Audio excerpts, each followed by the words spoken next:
नमस्कार। आर्थिक गतिविधि समितिको कार्यक्रम आर्थिक दर्पणमा तपाईँलाई स्वागत छ। अनुसार स्वार र प्रज्वल साक्यको आर्थिक दर्पण युगवाणी मिडिया नेटवर्क मार्फत देशभरका विभिन्न रेडियो स्टेशन, काठमाडौँमा रेडियो उपत्यका 87.6 मेगाहर्ज र रेडियो उपत्यका.com.np बाट सुनिरहनु भएको छ। कार्यक्रम आर्थिक दर्पण हरेक हप्ता आइतबारदेखि शुक्रबार बिहान 7:30 बजेदेखि 8 बजेसम्म सुन्न सक्नुहुन्छ। कार्यक्रम सुरु गरौँ आर्थिक गतिविधिबाट।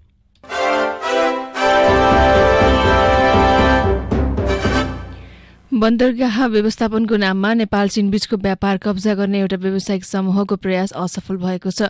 उक्त समूहले सरकारी कागज किर्ते गरेर बनाएको फर्जी समितिले चिनिया पक्षसँग छलफल गरी व्यापार व्यवस्थापनको नयाँ मोडालिटी बनाएको थियो। चिनिया पक्षले सोही फर्जी समितिसँग भएको समझदारी अनुसार व्यापार व्यवस्थापनको नयाँ मोडालिटी अपनाउने भन्दै नेपाललाई पत्रचार गरेको थियो। नेपालले उक्त प्रस्तावलाई अस्वीकृत गर्दै नयाँ मोडलमा व्यापार व्यवस्थापन गर्ने निर्णय गरेको छ। चिनिया महिलासँग विवाह गरेर केरुङमा बस्दै आएका एक व्यवसायी र चीनको गान्झाउमा बस्दै आएका एक एनआरएनले अन्तर्राष्ट्रिय व्यापारिक नाका रसुवा गढी केरुङको व्यापार व्यवस्थापनका लागि भन्दै रसुवा पोर्ट म्यानेजमेन्ट कमिटी खडा गरेको थियो। उक्त समिति फर्जी भएको भन्दै नेपाल सरकारले छानबिन समेत सुरु गरिसकेको छ। सो फर्जी समितिले चीन मार्फत तर्फको Kerung port management committee Jilong port एडमिनिस्ट्रेसनसँग कागजात तथा व्यापार व्यवस्थापनका लागि प्रस्तावना समेत पठाएको थियो। नेपालतर्फको फर्जी समितिले चिनिया पक्षसँग मस्यौदा आदान प्रदान गरेर व्यापार व्यवस्थापनको नयाँ प्रणाली समेत तय गरिसकेको थियो। तर उक्त फर्जी समितिसँगैको समझदारीमा चीनले तय गरेको व्यापार व्यवस्थापनको नयाँ मोडालिटीलाई उद्योग वाणिज्य तथा आपूर्ति मन्त्रालयले अस्वीकृत गरेको छ। मन्त्रालयले सोमबार रसुवा नाकामा पनि तातो पानी नाकामा जस्तै हुक एन्ड ड्रप मोडालिटी अपनाउने निर्णय गरेको छ। निजी क्षेत्र तथा सम्बन्धित सरकारवालासँग छलफल गरेर रसुवा नाकाबाट हुने व्यापार व्यवस्थापनमा हुक एन्ड ड्रप मोडालिटी अपनाउने निर्णय गरेको वाणिज्य सचिव दिनेश भट्टराईले बताउनु भएको छ। त्यस्तै रसुवा भन्सार कार्यालयका भन्सार प्रमुख रामप्रसाद रेग्मीले हुक एन्ड ड्रप मोडालिटी उचित भएको बताउनुभयो। व्यापार सहजीकरणका लागि सामान्य अवस्थामा झैं निर्वाध कन्टेनर आयात निर्यातको व्यवस्था आवश्यक भए पनि कोभिडको जोखिम रहेको अवस्थामा हुक एन्ड ड्रप पनि उचित हुने उहाँको भनाइ छ।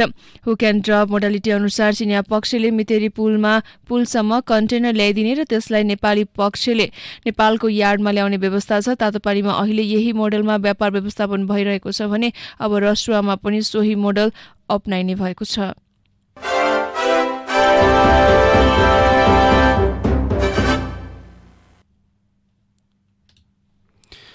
नेप्से 19.12 अङ्कले बढेर 2843 बिन्दुमा पुगेको छ। साताको अन्तिम कारोबारमा सबैजसो सूचकमा हरियाली छाएर बन्द हुँदा शेयर खरिद बिक्रीमा पनि केही सुधार आएको छ।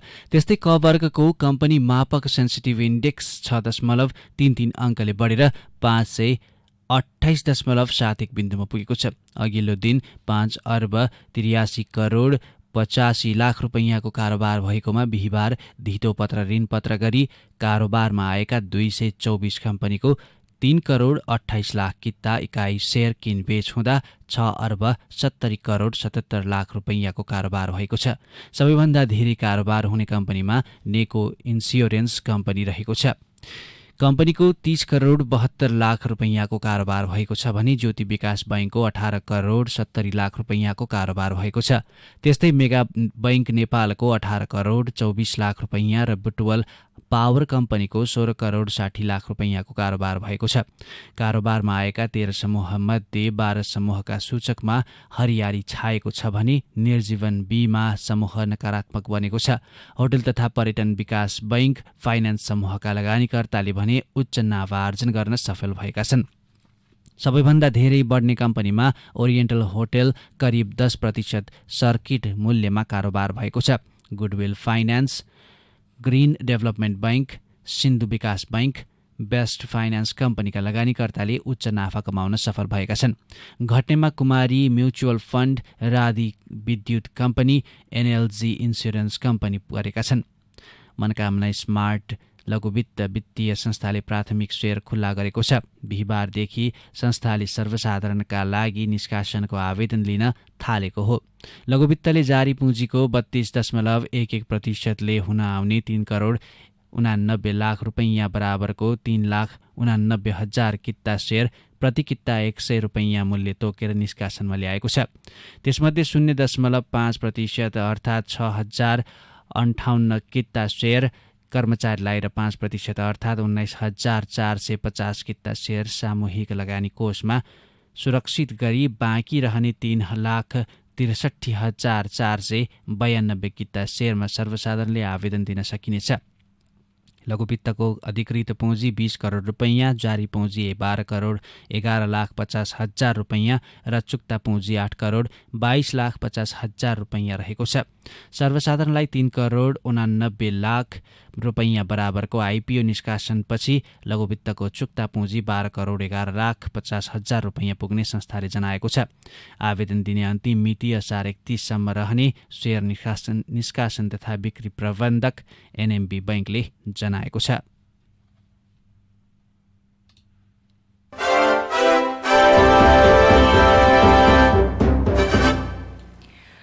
बंगलादेशले नेपालमा उत्पादन भएको चिया र अलैँचीमा भन्सार छुट नदिँदा नेपाली किसान मारमा परेका छन्। बंगलादेशले नेपाली अलैँचीलाई उत्पादनको प्रजाति हेरेर 58.6% देखि 89.32% सम्म र चियालाई 89.32% भन्सार शुल्क लगाउँदै आएको छ। भारतले भने चिया र अलैँचीमा 5% मात्र वस्तु तथा सेवाको शुल्क लगाउँछ। चिया र अलैँचीको करमा पनि छुट दिएको छ। यो पनि भारतीय व्यापारीले नै तिर्दै आएका छन्। तर महँगो भन्सार शुल्ककै कारण बंगलादेशमा अलैँची र चिया निर्यात गर्न नसकेको बंगलादेशसँगको व्यापारमा समन्वय गर्दै आएको सरकारको पूर्ण स्वामित्वमा रहेको नेपाल पारवाहन तथा गोदाम व्यवस्थापन कम्पनी लिमिटेडले जनाएको छ।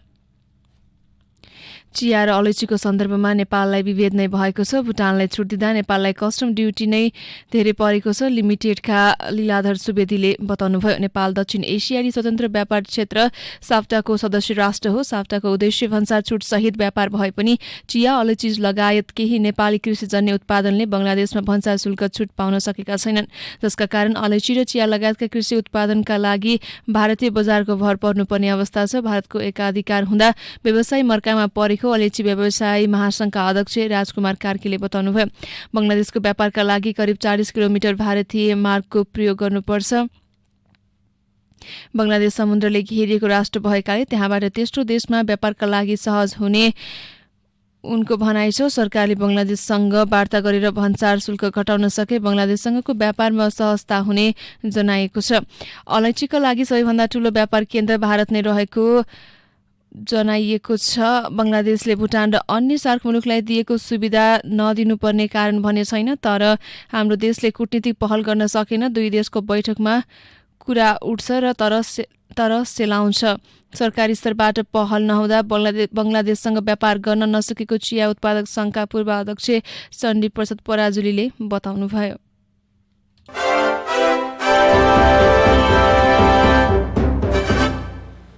आन्तरिकतर्फ हवाई उडान सुरु भएको पहिलो दिन बिहिबार 5,601 यात्रुले सेवा लिएका छन्। कोरोना महामारीका कारण 58 दिन बन्द रहेको खुलेको उडान मार्फत बिहिबार 2,430 जना काठमाडौँबाट बाहिरिएका छन् भने 3,170 जना काठमाडौँ भित्रिएका छन्। आन्तरिकतर्फ साबिकको तुलनामा 50% उडान मात्रै सञ्चालन गरिएको छ। बिहिबार 51 उडानको तालिका थियो, तर मौसम खराब हुँदा भैरहवा, दोलपा लगायतका 8 उडान रद्द भएको विमानस्थल कार्यालयले जनाएको छ। हवाई सेवा कम्पनीहरूले बिहिबारको उडान टिकट बुकिङ उत्साहजनक रहेको जनाएका छन्। पहिलो दिनमै 80% भन्दा बढी बुकिङ आएको उनीहरूको भनाइ छ।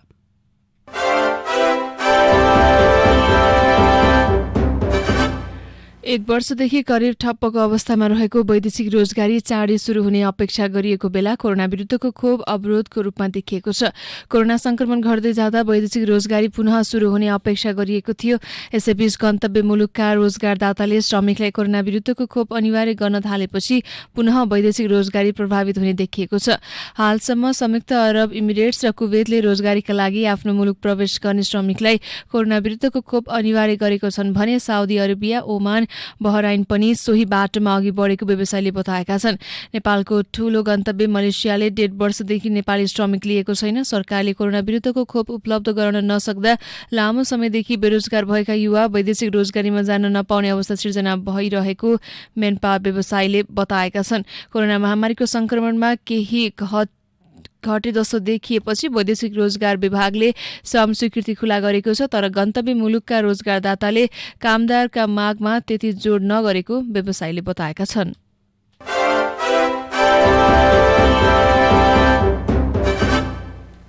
चालु आर्थिक वर्षको प्री मनसुनको समयमा आएको बाढी पहिरोले बर्खामा बिजुली निर्यात गर्ने योजनामा धक्का लाग्ने भएको छ।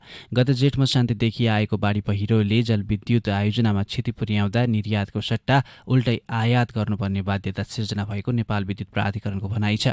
प्राधिकरणले गत आर्थिक वर्षमा बर्खामा 10 करोड 70 लाख युनिट विद्युत निर्यात गरेको थियो। त्यसभन्दा अघिल्लो आर्थिक वर्षमा 3 करोड 47 लाख युनिट बिजुली निर्यात गरेको थियो।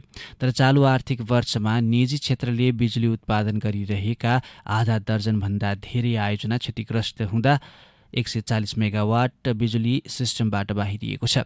जेठ मसान्तदेखि नै मनसुन सुरु भएर नेपालका अधिकांश नदीनालामा पानीको सतह बढेको छ। तर जलविद्युत आयोजनाहरूले जडित क्षमता बराबर बिजुली उत्पादन गर्न सकेका छैनन्। नदीनाला बढे पनि जलविद्युत आयोजनाले पूर्ण क्षमतामा उत्पादन गर्न नसक्दा बर्खामा झण्डै 1/3 बिजुली भारतबाट आयात गरेर आन्तरिक माग पूरा भइरहेको प्राधिकरणको भनाइ छ। नेपालका अधिकांश जलविद्युत आयोजना रन अफ द रिभरमा आधारित भएकोले हिउँदमा कम बिजुली उत्पादन हुनु नौलो कुरा होइन। तर बर्खामा पनि कुल मागको 1/3 हाराहारी बिजुली आयात गर्नुपर्ने अवस्था छ।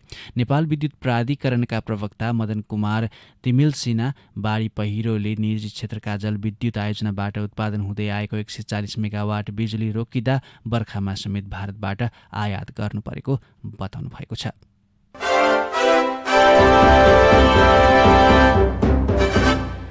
भक्तपुर नगरपालिकाको बिहिबार सम्पन्न 10औं नगरसभाको बैठकले 1 अर्ब 93 करोड 20 लाखको बजेट सर्वसम्मत रूपमा पारित गरेको छ।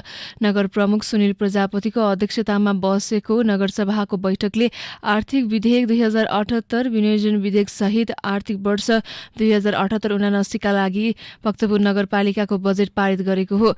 उपप्रमुख रजनी जोशीले असार 10 गते 1 अर्ब 93 करोड 20 लाखको बजेट प्रस्तुत गर्नुभएको थियो। बजेटमा कोभिड-19 ले असर परेको विषम परिस्थितिलाई ध्यानमा राखेर स्वास्थ्यलाई पहिलो प्राथमिकतामा राखिएको छ। आर्थिक गतिविधि बाँकी नै छन्। आर्थिक दर्पणमा एकैछिन विश्राम। चट्याङ, हुरी, बतास, भूकम्प, बाढी पहिरो, आग लागे यस्तो विपद कुनै पनि बेला जतासुकै आउन सक्छ। विपदबाट बच्न पूर्व तयारी नै उत्तम उपाय हो। विपदका बेला सरकारले प्रवाह गर्ने सूचनामा ध्यान दिउँ। प्रत्येक टोलमा एउटा खुला ठाउँ बनाउने उत्प्रेरणा जगाऊ। त्यही खुला ठाउँले विपदमा ज्यान जोगाउँछ। तर चट्याङ आउँदा घरबाट बाहिर ननिस्क्यौं र विद्युतीय सामग्री प्रयोग नगरौँ। यस्ता जुनसुकै विपदमा बालबालिका र वृद्धवृद्धलाई थप सहयोग र संरक्षण चाहिन्छ। आफू पनि बचौँ र उहाँहरूलाई पनि बचाऊ। प्रदेश सरकार, आन्तरिक मामिला तथा कानुन मन्त्रालय, सञ्चार रजिस्ट्रारको कार्यालय, बागमती प्रदेश। ओ माय गॉड विनिता, तिम्रो घरमा त अल्ट्राटेक ब्रान्डको सामान मात्रै पो देख्छु। हो नि, हाम्रो घरमा त अल्ट्राटेक ब्रान्डका घरायसी सामानले भरिएको छ। बलियो र टिकाउका साथै भरपर्दो सेवाको लागि ढुक्क छु। त्यही त, kitchen chimney, cooking range, oven, fridge, induction चुलो, इन्फ्रारेड चुलो, स्ट्यान्ड फ्यान, वल फ्यान र आरो फिल्टर पनि रहेछ। यो आरो फिल्टरमा त तातो पानी र चिसो पानी पनि आउँछ। अनि तरकारी फलफुल पखाल्न डिटक्सिफायर पनि छ। म पनि आजै अल्ट्रा सोरुम जान्छु र सबै सामान लिएर आउँछु। कहाँ जाँदा उचित होला? अल्ट्राका घरायसी सामान देशैभर उपलब्ध छ। नजिकैको डिलर तथा डिस्ट्रिब्युटरमा जाने नि। For more details, visit www.ultragroup.com.np. Phone number 01-411-7043, 411-7143. World Trade Center, 2nd floor, Tripureshwar. For dealer and distributor, 9851 000 505, Ultra Group.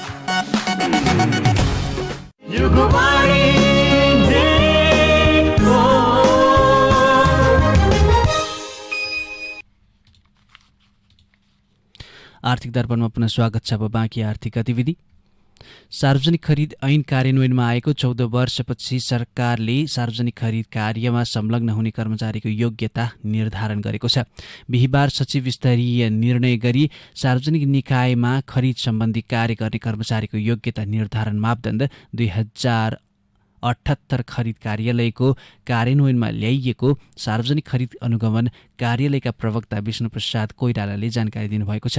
खरिद ऐनले सार्वजनिक निकाय अनुसार खरिद महाशाखा, शाखा वा एकाइ रहने व्यवस्था गरेको छ।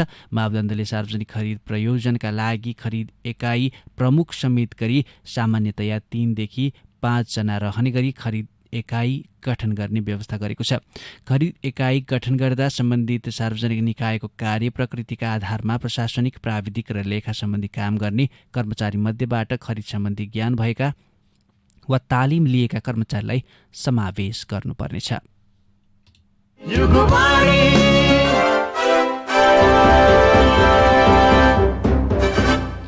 विद्युतीय बस सञ्चालनका लागि विभिन्न कम्पनीले प्रक्रिया थाल्दैछन्। त्यस क्रममा साझा यातायातले ल्याउन लागेको 40वटा विद्युतीय बसको टेन्डर आज खुल्दैछ। त्यो प्रक्रिया पूरा भई सम्झौता भएको 6 महिनामा विद्युतीय बस ल्याउन सकिने साझा यातायातले जनाएको छ।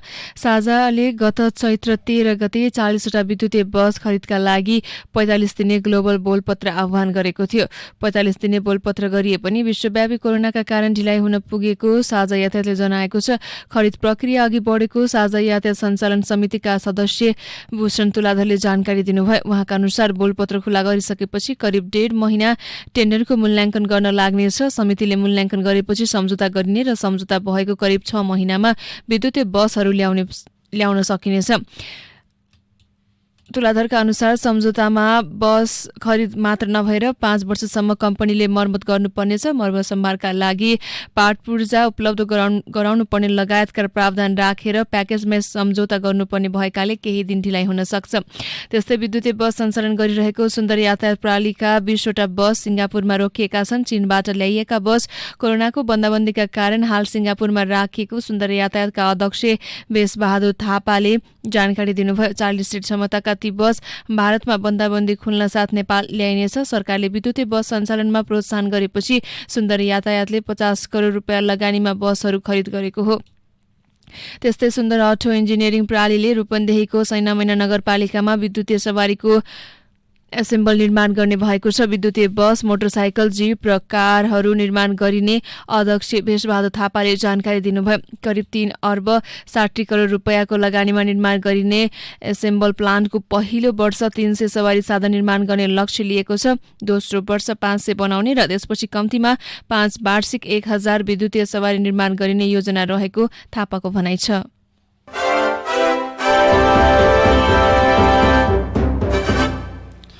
प्रशोधित पाम तेलमा भारतले लगाउँदै आएको आयात प्रतिबन्ध हटेको छ। भारतको वैदेशिक व्यापार महानिर्देशनालयले बुधबार एक सूचना सार्वजनिक गर्दै प्रशोधित पाम तेलमा प्रतिबन्ध हटाइएको उल्लेख गरेको छ। सूचनाअनुसार यस्तो प्रतिबन्ध फुकुवा आगामी डिसेम्बर 31 सम्मका लागि कायम रहनेछ। प्रशोधित पाम तेलमा गरिएको आयात फुकुवा, केरला राज्य अन्तर्गतका बन्दरगाहहरूमा भने लागू हुने छैन। भारतले 1 वर्ष अघि प्रशोधित पाम तेलको आयात प्रतिबन्ध गरेको थियो। भारतको प्रतिबन्ध अघि नेपालबाट सबैभन्दा धेरै निर्यात हुने वस्तुमा पाम तेल रहेको थियो। भारतको प्रतिबन्धपछि पाम तेलको निर्यात अत्यन्त न्यून हुँदै आएको छ। प्रशोधित पाम तेलमा भ्यालु एड कम भएको भन्दै भारतले नेपालबाट हुने निर्यात समेत प्रतिबन्ध लगाएको थियो। प्रतिबन्ध फुकुवा गर्न सरकारले बारम्बार प्रयास गरे पनि त्यसले नतिजा पनि प्राप्त गर्न सकेको थिएन। प्रतिबन्ध फुकुवासँगै भारतले पाम तेलको आयातमा हुने भन्सार महसुल पनि 10% घटाएको छ। प्रतिबन्ध फुकुवापछि भारतीय बजारमा खाने तेलको मूल्य घट्ने अपेक्षा गरिएको छ। त्यस्तै पाम तेलको प्रयोग गरेर उत्पादन हुने वस्तुको मूल्य घटेर त्यसले भारतीय अर्थतन्त्रलाई चलायमान बनाउन सहयोग पुग्ने विश्वास पनि गरिएको छ। यता नेपाललाई भने पाम तेल निर्यातबाट लाभ लिन सक्ने बाटो पनि खुल्ला भएको छ।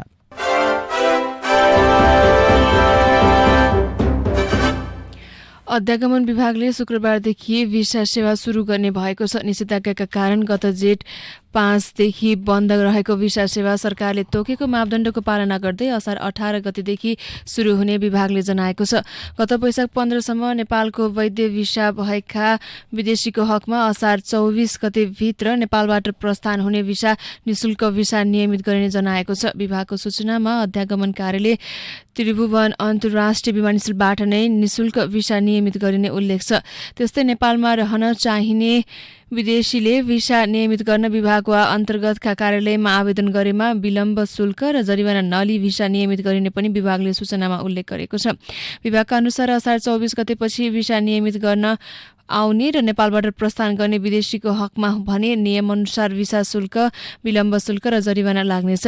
यस्तै पर्यटक भिसाका लागि 150 दिनसम्म मात्र बस्न सकिने प्रावधान भएकोमा यो वर्ष कोरोनाका कारण अवधि बढाएर 210 दिन बनाएको छ। निषेधाज्ञाको अवधि 150 दिनमा गणना नहुने भएकाले पर्यटक भिसा अवधि बढाइएको हो। त्यसैगरी वैदेशिक रोजगार विभाग अन्तर्गतको काठमाडौँ वैदेशिक रोजगार कार्यालयले आगामी आइतबारदेखि नियमित सेवा प्रदान गर्ने भएको छ। कोरोना संक्रमण रोकथामका लागि भएको निषेधाज्ञामा हाल सातामा 3 दिन श्रम स्वीकृति प्रदान गर्दै आएको कार्यालयले आइतबार अर्थात् असार 20 गतेदेखि नियमित रूपमा सेवा प्रदान गर्ने जनाएको छ। गत वैशाख 24 गतेदेखि केही समय कार्यालयले भौतिक रूपमा उपस्थित भएर प्रदान गर्ने सेवा बन्द गरिएको थियो। सरकारले निषेधाज्ञासँगै अन्तर्राष्ट्रिय उडान पनि खुलाउँदै लगेपछि कार्यालयले नियमित रूपमा श्रम स्वीकृति प्रदान गर्ने जनाएको छ। विभागले अहिले पनि बायोमेट्रिक भएका र अनलाइनबाट पनि श्रम स्वीकृति लिन मिल्ने व्यक्तिहरूलाई अनलाइनबाट सेवा लिन अनुरोध गरेको छ। बायोमेट्रिक नभएका र व्यक्ति स्वयं उपस्थित हुनै पर्ने काम बाहेक अन्य व्यक्तिलाई विभागले सेवा प्रदान नगर्ने पनि जनाएको छ। कार्यालयका अनुसार कार्यालयमा उपस्थित भएर भिडभाड गर्न पाइने छैन। कार्यालय जाने सबैले अनिवार्य रूपमा स्वास्थ्य सुरक्षाको मापदण्ड पालना गर्नुपर्नेछ।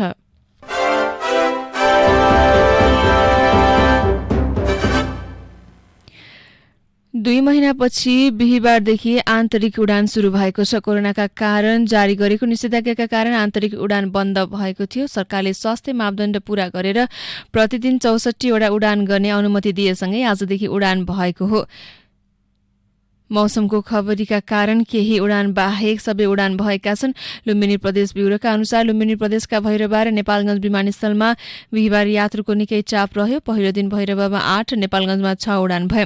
अधिकांश यात्रुले बिहिबारका लागि केही दिन अघि नै टिकट लिएका थिए। काठमाडौँबाट उडान मार्फत भैरवा आउनुभएका बुटोलका दिनेश घिमिरेले सुरक्षा मापदण्डसँगै उडान सुरु भएकोमा धेरै सहज भएको बताउनुभयो।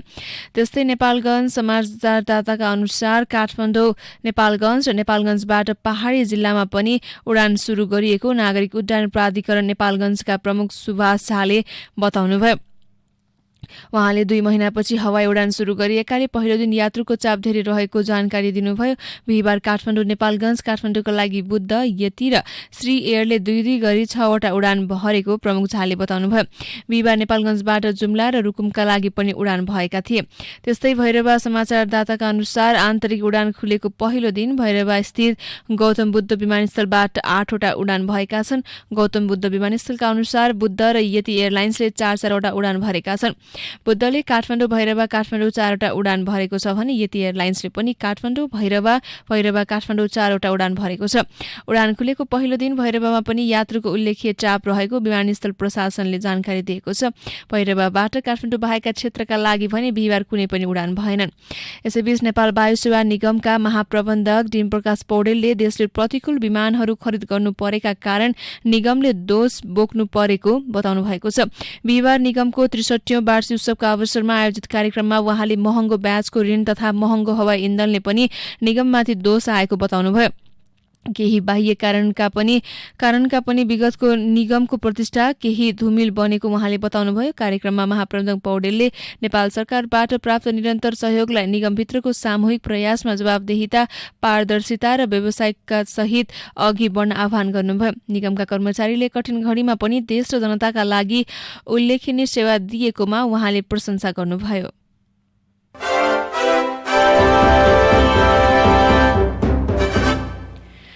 कोरोना कहरले थला परेको पर्यटकीय नगरी सौराहा अहिले डुबानमा परेको छ। क्षेत्रीय होटल संघ सौराहाका महासचिव गुणराज थपलियाले सौराहाका अधिकांश होटल तथा रेस्टुरेन्ट र वरपरका घर डुबानमा पर्दा 10 करोड बराबरको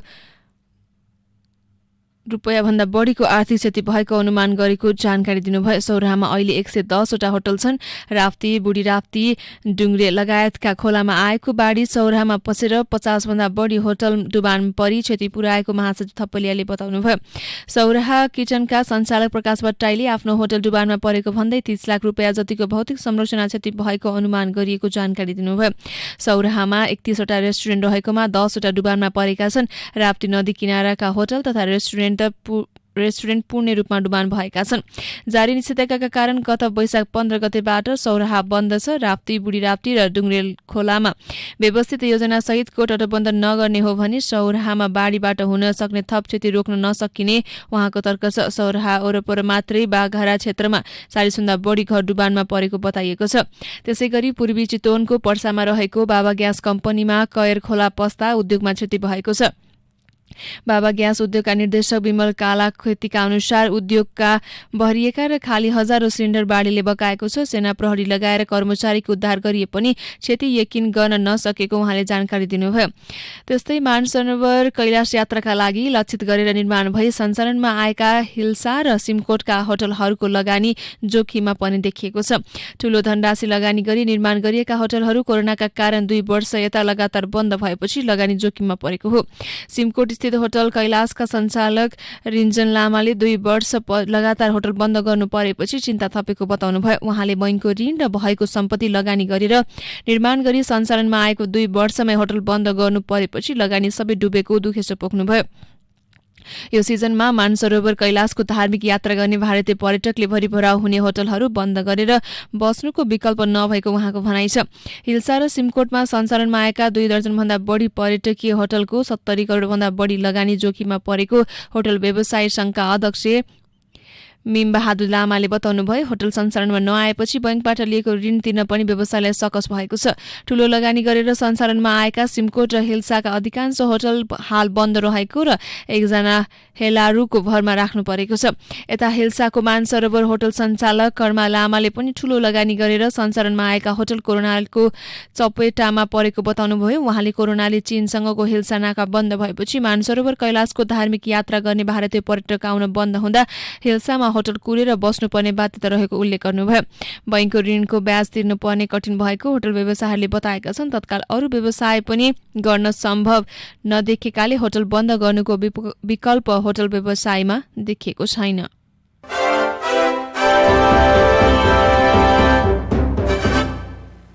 सार्वजनिक खरिद अनुगमन कार्यालयले सार्वजनिक निकायमा खरिद सम्बन्धी कार्य गर्ने कर्मचारीको योग्यता निर्धारण गरेको छ। सार्वजनिक निकायको खरिद कार्यमा काम गर्ने कर्मचारीको न्यूनतम योग्यता निर्धारण गरी सबै सार्वजनिक निकायमा एकता रूप ल्याउने उद्देश्यले सचिव स्तरीय निर्णयबाट बिहिबार कर्मचारीको योग्यता निर्धारण मापदण्ड 2078 लागू गरिएको हो।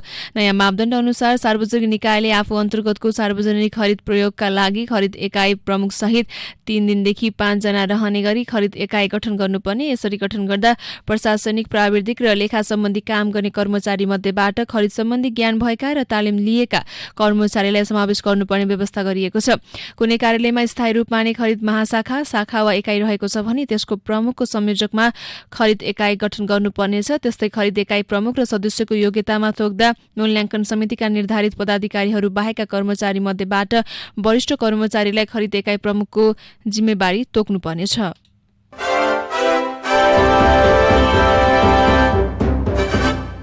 यिनै सामग्रीसँगै हामी कार्यक्रमको अन्तिममा आइपुगेका छौं। आर्थिक दर्पणमा आज हामीले विभिन्न आर्थिक गतिविधि सुनायौं। आर्थिक दर्पणमा आइतबार फेरि बिहान 7:30 बजे तपाईँ हाम्रो भेट हुने नै छ। त्यतिन्जेलसम्मका लागि प्रज्वल साकी र अनुसा सर बिदा हुन्छौं। नमस्कार।